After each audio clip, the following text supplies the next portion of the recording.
because it's not about successful people. Because you can be very successful, have a wonderful business, but your heart doesn't necessarily have to be in it. What you're doing doesn't necessarily need to feed your soul. So I'm looking for, and that's the first thing I ask them, why are you doing what you're doing? Mm-hmm. Does it feed your soul? Is that the driver? And when they say yes, then there's a conversation.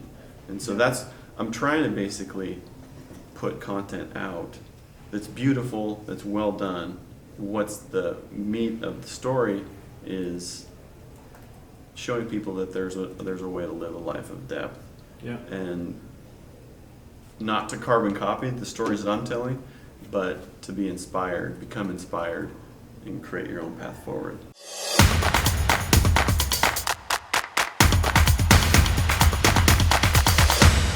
Okay, welcome everybody. Another edition of the Ben and Sway Show here in Spokane at the Ben and Sway headquarters. Today we've got Aldous with us. Alan, welcome to the show. Thanks for us. Nice to be here. Yeah, it's good to have you. It's always fun to be with somebody that you know really well, you've known for a long time, and I think that's a good segue into starting this off. You grew up in Kettle Falls. Yep. Up north of Spokane, about an hour and a half. Why don't you tell us a little bit about coming from Kettle Falls? How was the upbringing like? And then lead us into what got you to Spokane. Sure, yeah. So yeah, I did. I spent my childhood in Kettle Falls. You next door in Colville. We played some t-ball and some little league together, and growing up rurally is awesome. Frankly, we had endless amounts of fields and woods to run around in and build forts, and I grew up on an orchard. Ball, home run derby. Yep, all of it. Horses. A lot of my friends' parents had horses, and I grew up personally on an orchard too. So there was some work involved, obviously, and learned a lot about work ethic and just small town. You forget your wallet in your football locker, and you fill up and pay them the next day. Just a lot to like about small town.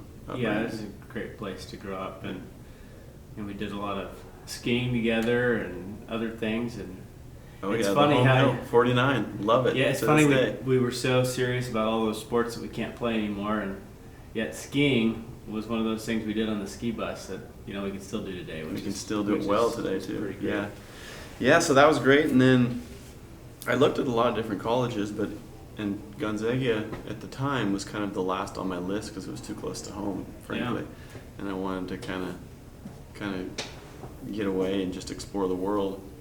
But I ended up going there, and it was a fantastic decision, and ended up starting a company with my roommate, a gentleman named Rick Shepard, and so we did that. Actually, before we even graduated, we'd started this company, and I remember hearing that.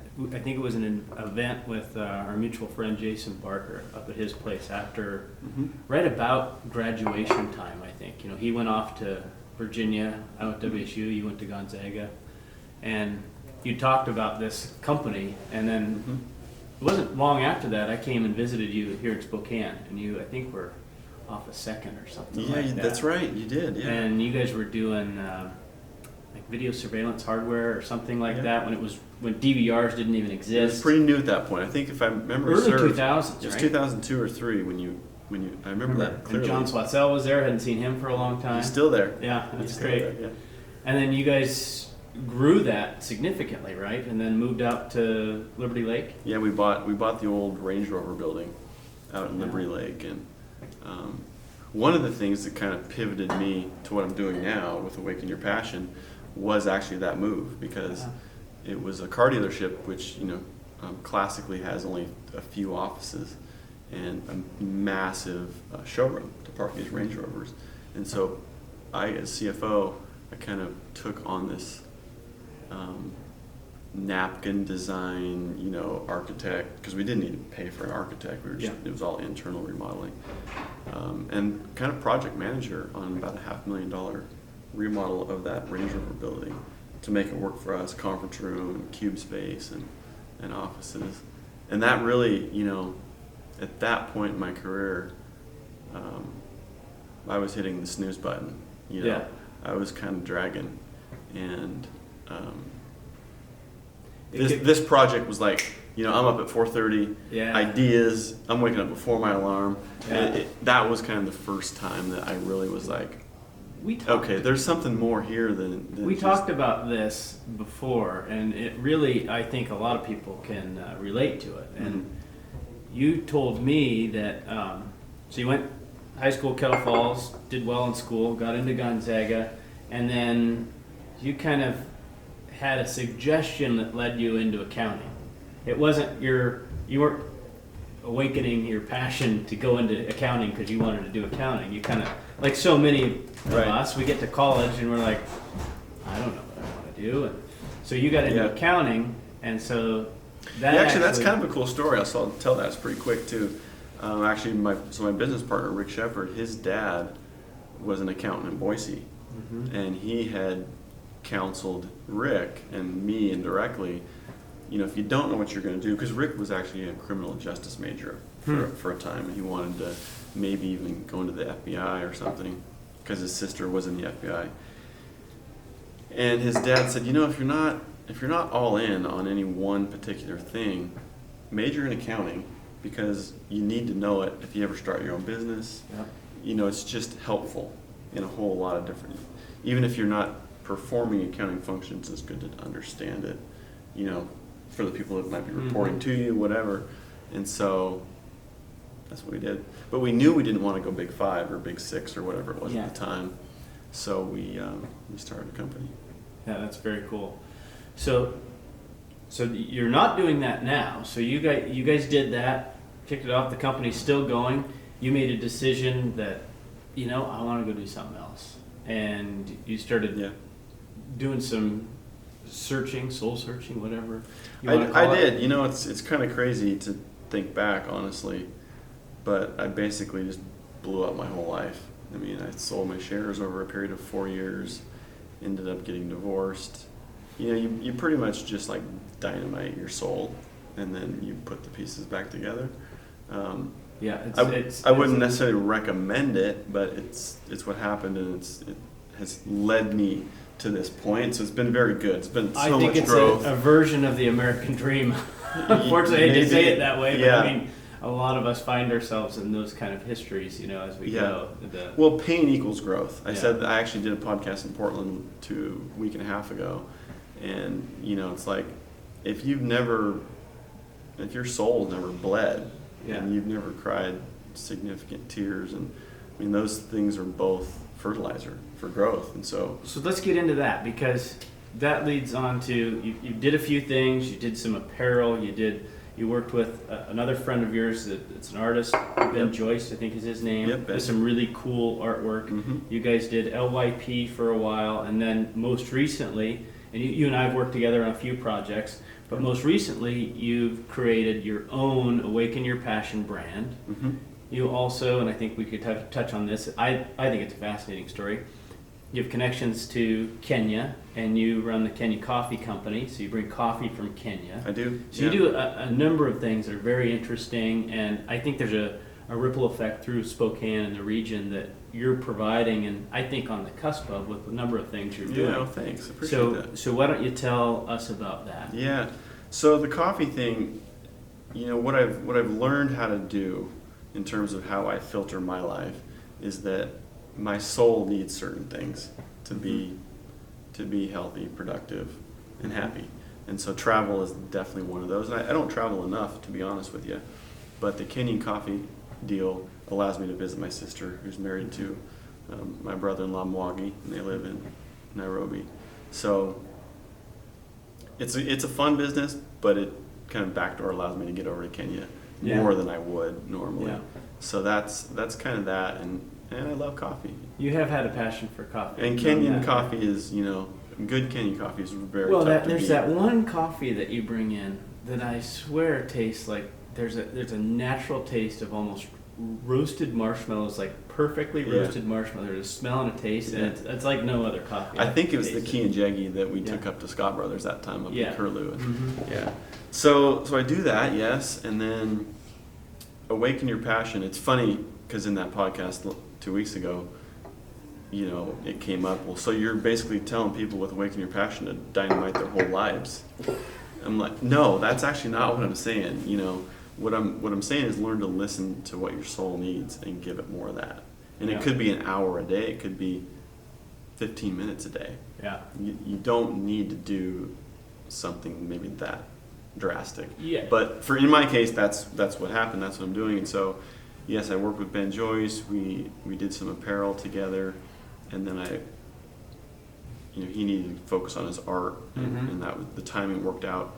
He bought LYP from me, and I pivoted to Awaken Your Passion. And I'm basically just trying to be, and Bend and Sway, which is your company, putting content out in the world that I feel mirrors what I would like to see more of. Being the change I want to see in the world, essentially. So it comes down to something that simple, and hopefully one day will allow me to travel and find stories and. Well, you're doing it connect in a with people. different order than I think a lot of people do it. A lot of people go, okay, how can I make money, and then how can I build a business and make it work? You're actually trying to go, okay, I want to follow my passion, and I've gone through this dynamite of my life. I'd like to make sure that people are listening and awakening their passions.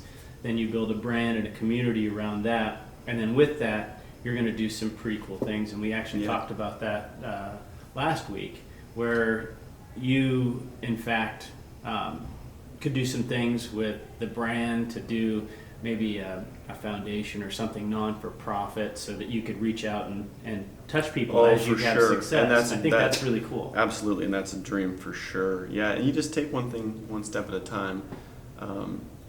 But that is what I've learned through this whole process. I come from a world, Gonzaga accounting with a minor in finance. So my life was structured around 5 and 10 year plans, income projections out, and balance sheet and cash flow and all this stuff. And those are great. I mean, those definitely have a purpose. But if you're using something slightly different as your compass, which in this case, with Awaken Your Passion, is kind of listening to your soul and what it needs, then you have a different kind of clarity. Yeah. You have a different kind of, you're glued to your purpose, and when you just keep listening, you find yourself squarely on the path you need to be on, and things unfold. So that order that's kind of reversed or cattywampus or however you want to say it, it's only reversed in a certain sort of mind frame. It makes a lot of sense in the moment, but it does take a tremendous amount of trust and belief in yourself. And but if you do that and you feel in your heart that you're on the path, things unfold just organically, in ways that maybe they shouldn't even. It kind of surprises you sometimes. Like, how did this seriously work out this way? So, being from an accounting and finance background, it's pretty rigid, right? Very. So do you think that you were always, and I've known you a long time, so I think I have a feeling for this, but do you think you were always open-minded and somebody that really liked to delve into the depth of what's behind us as a person and get into that passion? Or do you think it's something that's evolved over time? Did you awaken your passion? I guess I would ask, based on your experiences over time, was it something that was there and was awoke inside you, or was it something that was an evolution over time, or maybe a combination? So this is my philosophy, and I don't claim to be right, but this is what I believe. I think that from a pretty young age, we are who we are at our core, and then life layers on different filters. So you're this person's son, you're this person's husband or wife, you went to Gonzaga, you went to University of Florida, you live here, you have this job, you know what I mean? And we have all these filters. You live in this area, maybe you're black or you're white, you're Hispanic. All these things that get layered onto us. And if you're able to kind of step back a little bit and just be aware of who you are. some of those layers and filters disappear, and it's a process of going back to your true self, which was there when you were a kid, I think.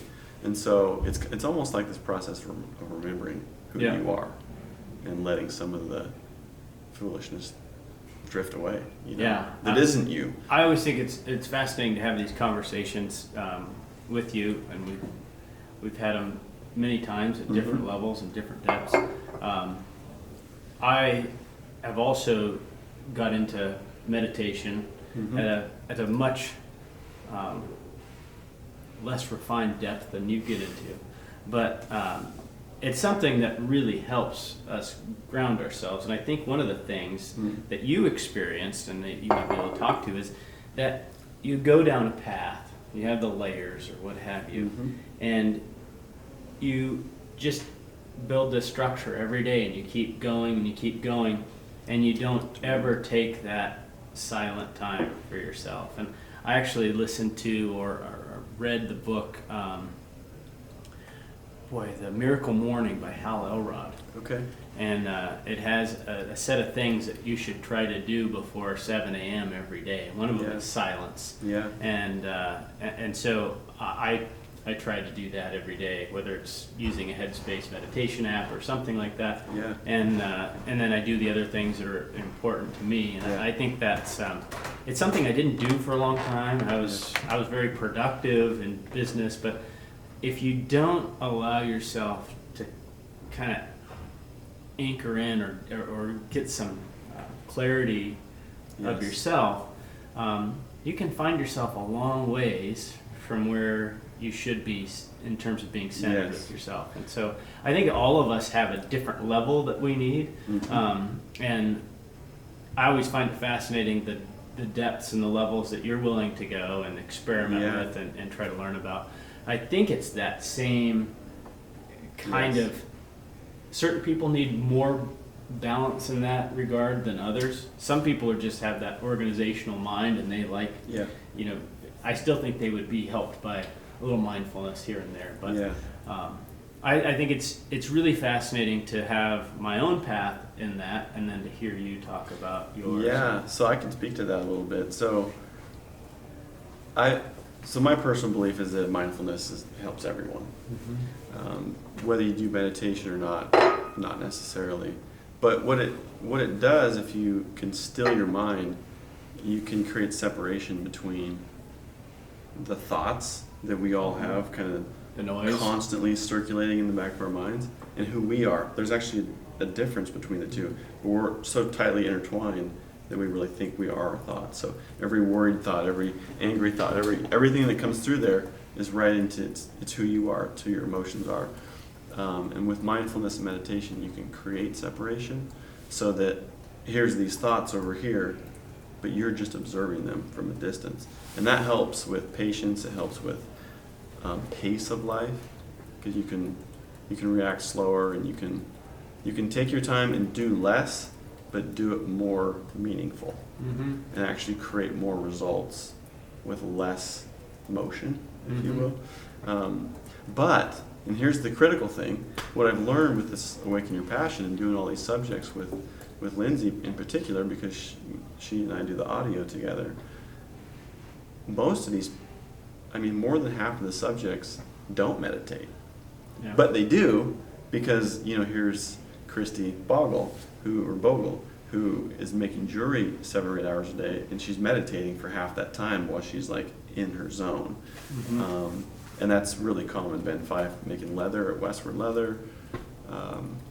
So people find a way to be mindful and basically meditate with their hands and with their body as they create things. So I think that's a good transition. Let's talk a little bit about the content you're creating. So you're creating, and correct me if I'm wrong, but you're creating videos with subjects that you go out there and run into and find, and as that kind of develops, people that you really feel are dialed in, they're living their passions, and they're going out there, and so you're telling their story to try to highlight that community and build that community. I think there's a lot of people in the world that that are living a really cool, really full life of depth, and so when I meet people that are maybe potential candidates, that's what I ask them, because it's not about successful people, because you can be very successful, have a wonderful business, but your heart doesn't necessarily have to be in it. What you're doing doesn't necessarily need to feed your soul. So I'm looking for, and that's the first thing I ask them, why are you doing what you're doing? Mm-hmm. Does it feed your soul? Is that the driver? And when they say yes, then there's a conversation. And so I'm trying to basically put content out that's beautiful, that's well done, which Nick does an amazing job of, creating stories that are compelling because they look really beautiful. But what's the meat of the story is showing people that there's a way to live a life of depth. Yeah. And not to carbon copy the stories that I'm telling, but to be inspired, become inspired, and create your own path forward. So how can people, one, get involved, support the Awaken Your Passion cause? Yeah. I know you're doing some apparel now, and you've got some other things that are in the works. Yeah. So if somebody's watching this and they're like, wow, this is really amazing stuff, I want to get involved. Yeah. How do they get involved with Awaken Your Passion? Okay. So the number one thing would be just to support Awaken Your Passion through the apparel line that's available on our website. I'm actually thinking very seriously about running a little Kickstarter Mm-hmm. campaign, because I'd love to have an Awaken Your Passion mug, Mm-hmm. but a nice one. It's been super difficult to find one that I can put my whole heart and soul behind, because I don't want to just do a Chinese made mug. Mm-hmm. I want to do one that's made.